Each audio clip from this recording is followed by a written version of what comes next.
Hey guys, welcome to lesson sessions academy. मेरा नाम है मनु विराज श्रीवास्तव। कैसे हैं आप सब दोस्तों? आज मैं आपके सामने फिर से बहुत ही इंटरेस्टिंग वीडियो लेकर आ गया हूं जिसका नाम है English phrases for emergency situations. दोस्तों, आज इस वीडियो में हम बात करेंगे उन इमरजेंसी सिचुएशंस यानी कि उन आपातकालीन स्थितियों के बारे में जो आपके सामने कभी आ जाएं और आप उस जगह पर हैं, उन देश में हैं जहां पे सिर्फ इंग्लिश बोली जाती है, या फिर उन लोगों के बीच में है जो कि हो सकता है फॉरेनर्स हों या फिर ऐसे लोग हैं जो सिर्फ इंग्लिश बोलते हैं। उस केस में आप कैसे इमरजेंसी सिचुएशंस को टैकल करेंगे, वो भी इंग्लिश में। या फिर अगर आपको पता है कि अगर आप इंडिया में ही हैं लेकिन कोई फॉरेनर जो कि इंडिया में आया हुआ है उसके साथ कोई इमरजेंसी सिचुएशंस है और वो कुछ कह रहा है लेकिन आपको समझ में नहीं आ रहा है, लेकिन अगर आप इन फ्रेजेस को जानेंगे तो इमरजेंसी में हो सकता है आप उनकी बातों को समझ भी पाएं और उनसे आप इजीली कम्युनिकेट भी कर पाएं। तो दोस्तों, वीडियो को स्टार्ट करने से पहले आप अगर इस चैनल पर नए हैं तो इस चैनल को जरूर से सब्सक्राइब करें ताकि आने वाली जो भी नोटिफिकेशन है आपको मिलती रहे। साथ में अगर आपको इस लेक्चर का पीडीएफ चाहिए तो इसका लिंक मेरे डिस्क्रिप्शन में दिया हुआ है। टेलीग्राम चैनल को ज्वाइन करके आप इस लेक्चर की पीडीएफ को डाउनलोड कर सकते हैं। साथ ही में अगर आप इस चैनल के फेसबुक पेज से कनेक्ट होना चाहते हैं तो इसका भी लिंक डिस्क्रिप्शन में दिया हुआ है। तो चलिए दोस्तों, स्टार्ट करते हैं English phrases for emergency situations.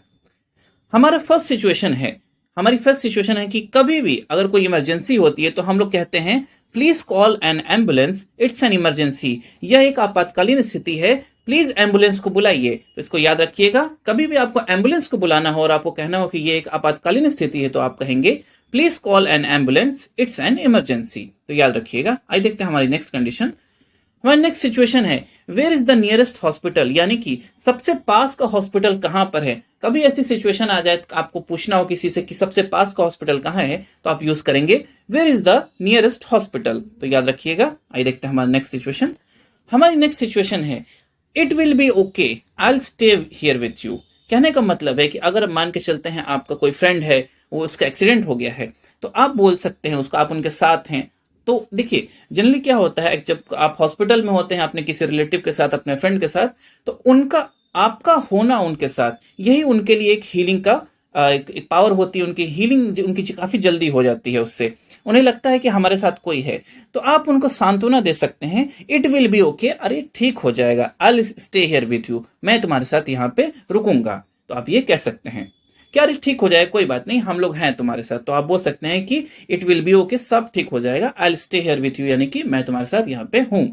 ठीक है, तो याद रखिएगा दोस्तों, जो पावर होती है हीलिंग की, ये हीलिंग की जो पावर होती है रिलेटिव्स की, फ्रेंड्स की, हमारे जो जनरल कंडीशंस होती हैं, हमारी जो भी मेडिकल कंडीशंस होती हैं, तो आपने फिल्मों में सुना होगा दवा के साथ साथ दुआ भी काम आती है। तो यही चीज है, अगर आपका भी एक्सीडेंट हुआ है या फिर आपके किसी फ्रेंड का एक्सीडेंट हुआ है, अगर आप उनके साथ रहते हैं तो भी वो बहुत जल्दी रिकवर हो जाते हैं। तो याद रखिएगा। हमारा नेक्स्ट सिचुएशन है प्लीज डोंट मूव। अगर मान के चलिए कोई एक्सीडेंट हुआ है तो जनरली आपने डॉक्टर्स को कहते सुना होगा प्लीज डोंट मूव, यानी कि कृपया हिलिए मत, नहीं तो सिचुएशन और बिगड़ सकती है। तो प्लीज डोंट मूव का मतलब हो गया कृपया हिलिए मत। आइए देखते हैं हमारी नेक्स्ट सिचुएशन। हमारी नेक्स्ट सिचुएशन है are you feeling all right, क्या आप अच्छा महसूस कर रहे हैं। जब भी आपको पूछना होगा कि कोई बीमार है तो आप उससे पूछ सकते हैं are you feeling all right, क्या आप अच्छा महसूस कर रहे हैं। तो याद रखिएगा। हमारा नेक्स्ट केस है there is a gas leak, we need to evacuate the building. देखिए, अगर कभी भी बिल्डिंग में गैस लीक होती है तो आपको वहां के जो लोग हैं उनको गाइड करना होता है कि आप जल्दी जल्दी निकलिए यहां से, इस बिल्डिंग में गैस लीक हो चुकी है। तो हमें इस बिल्डिंग को खाली करना होगा। इवैक्यूएट मतलब होता है खाली करना। तो आप बोल सकते हैं कि there is a gas leak in this building, या फिर there is a gas leak, यहाँ पे गैस लीक हुई है, we need to evacuate the building, हमें बिल्डिंग को तेजी से खाली करना होगा। ठीक है, तो याद रखिएगा। हमारी नेक्स्ट सिचुएशन है do you smell something burning, क्या तुम्हें कुछ जलने की बू आ रही है। अगर कभी आपके साथ ऐसी सिचुएशन आ जाए कि आपको लगे कि हाँ कुछ जल रहा है, घर में जल रहा है या फिर कहीं आसपास जल रहा है, तो आप पूछ सकते हैं किसी से भी do you smell something burning, क्या तुम्हें जलने की बू आ रही है। तो याद रखिएगा। हमारी नेक्स्ट सिचुएशन है I would like to report a theft. Generally इसका मतलब क्या हुआ, जब भी आप पुलिस स्टेशन में जाते हैं तो आप वहां पे कहेंगे कि मैं एक चोरी की रिपोर्ट लिखवाना चाहता हूं या फिर लिखवाना चाहती हूं। थेफ्ट का मतलब होता है चोरी। तो I would like to report a theft, यानी कि मैं चोरी की रिपोर्ट लिखवाना चाहता हूं। तो याद रखिएगा। हमारी नेक्स्ट कंडीशन है my wallet has been stolen. मेरा जो वॉलेट होता है, जनरली जो जेंट्स होते हैं वो पर्स नहीं रखते हैं, वो वॉलेट रखते हैं। तो किसी का अगर वॉलेट चोरी हो गया है तो वो क्या कहेंगे my wallet has been stolen, यानी कि मेरा वॉलेट चोरी हो गया है। तो याद रखिएगा। My heart is racing, my heart is racing यानी कि मेरा दिल जो है बहुत तेजी से धड़क रहा है।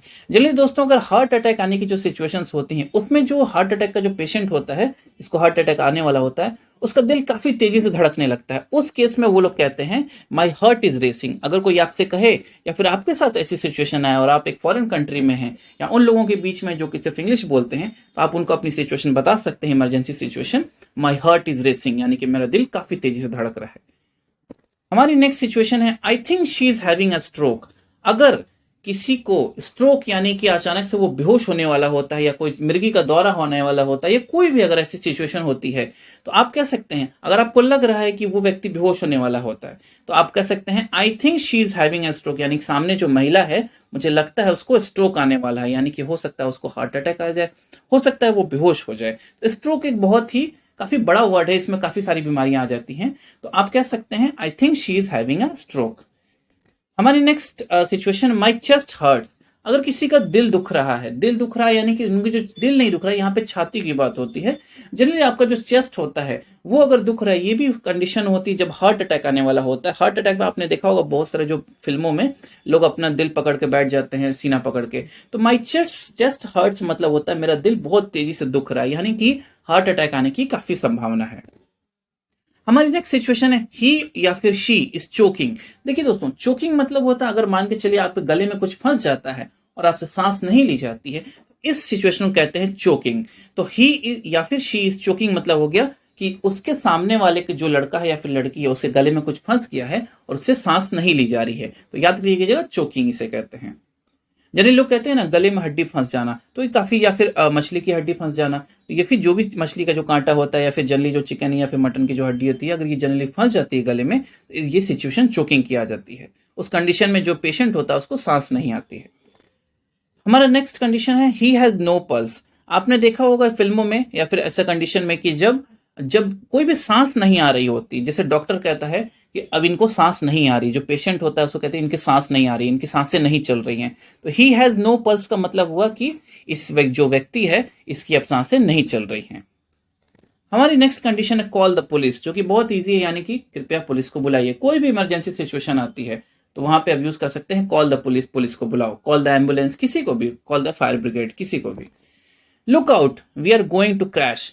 अगर जनरली कि आप बाइक चला रहे हैं या फिर कार ड्राइव कर रहे हैं, तो अगर आप फोन का यूज कर रहे हैं, चाहे आपके साथ जो ड्राइवर बैठा हुआ है वो भी फोन का यूज कर रहा है, तो अगर आपको ऐसा लग रहा है कि आप भिड़ने वाले हैं, आपके एक्सीडेंट होने वाला है, तो आप यूज कर सकते हैं look out we are going to crash. देखो देखो हम लोग भिड़ने जा रहे हैं, हम लोग क्रैश होने जा रहे हैं, ठीक है, तो आप इसको यूज कर सकते हैं। देखो, लुक आउट यानी कि देखो, इमरजेंसी सिचुएशन, देखो हम लोग लड़ने जा रहे हैं, हमारा एक्सीडेंट होने जा रहा है, तो याद रखिएगा।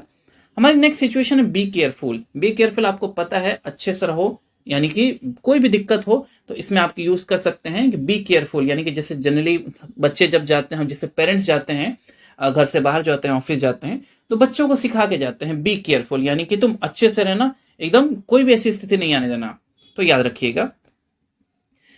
नेक्स्ट है हमारा this building is on fire. अगर बिल्डिंग में आग लग जाती है तो आप यूज कर सकते हैं this building is on fire, यानी कि इस बिल्डिंग में आग लगी हुई है। हमारा नेक्स्ट सिचुएशन है ही हैज फेंटेड। फेंटेड मतलब होता है बेहोश होना। देखिए आगे आपको फेंटेड, बेहोश होने के और भी वर्ड्स मिलेंगे। ही हैज फेंटेड यानी कि वो बेहोश हो गया, तो याद रखिएगा फेंट होना यानी बेहोश होना। She passed out. देखिए पास्ड आउट का मतलब भी होता है बेहोश होना। पहले क्या था, ही हैज फेंटेड, वो बेहोश हो गया, शी पास्ड आउट इसका भी मतलब होता है वो बेहोश हो गई, तो फेंटेड पास्ड आउट दोनों एक सेम चीज है। आई फील डिजी। डिजी मतलब होता है दोस्तों चक्कर आना। अगर आपके साथ ऐसी सिचुएशन है कि आपको लग रहा है कि चक्कर आ रहा है, आपके आंखों के सामने धुंधलापन आ रहा है, आपके सामने अंधेरा छा रहा है और आप बेहोश होने वाले हैं, तो आप अपने बगल वाले को बता सकते हैं आई फील डिजी, ताकि वो आपके लिए कोई भी ट्रीटमेंट का इंतजाम कर सके या फिर आपको कहीं पे बैठा सके या फिर आपको पानी दे सके। तो जब भी आपको चक्कर आए तो आप कह सकते हैं आई फील डिजी। हमारा नेक्स्ट सिचुएशन है I feel light headed. I feel light headed मतलब हो कि जब भी आपको बिल्कुल चक्कर जैसा सिचुएशन है, आपको लगा कि अब मैं बिल्कुल अब जाने ही वाला हूं, मेरे कुछ भी नहीं दिख रहा है मेरे सामने, तो आई फील लाइट हेडेड यानी कि इतना बोल के आप बेहोश हो सकते हैं। ऐसा होना नहीं है, लेकिन बट अगर आप इस सिचुएशन में हैं, आपके सामने इंग्लिश वाले लोग जो इंग्लिश बोलते हैं, आपके पास कोई ऑप्शन ही नहीं है, आप हिंदी में नहीं बोल सकते मुझे चक्कर आ रहा है, तो आप उस समय यूज कर सकते हैं। या फिर किसी ने बोला आई फील लाइट हेडेड, तो इसका मतलब नहीं कि उसका दिमाग एकदम फ्री महसूस कर रहा है, नहीं, आई फील लाइट हेडेड मतलब सामने वाले को चक्कर आ रहा है, वो बेहोश हो गया। He was bitten by a dog.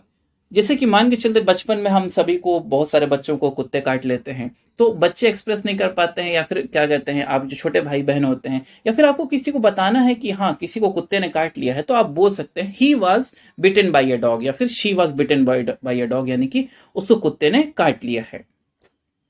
Next situation है I have been mugged. I have been mugged का मतलब होता है, आई हैव बीन मग्ड का यूज होता है वहां पे जब आपके साथ ऐसी सिचुएशन बने कि आपको हमला करके आपको लूट लिया गया है, उस केस में आप कह सकते हैं आई हैव बीन मग्ड, यानी कि मुझ पर हमला करके मुझे लूट लिया गया, यानी कि मेरे पास जो भी पर्स वगैरह था, जो भी पैसे थे, उसको लूट लिया गया है। तो ये काफी नया वर्ड, आप इसको यूज कर सकते हैं, आई हैव बीन मग्ड।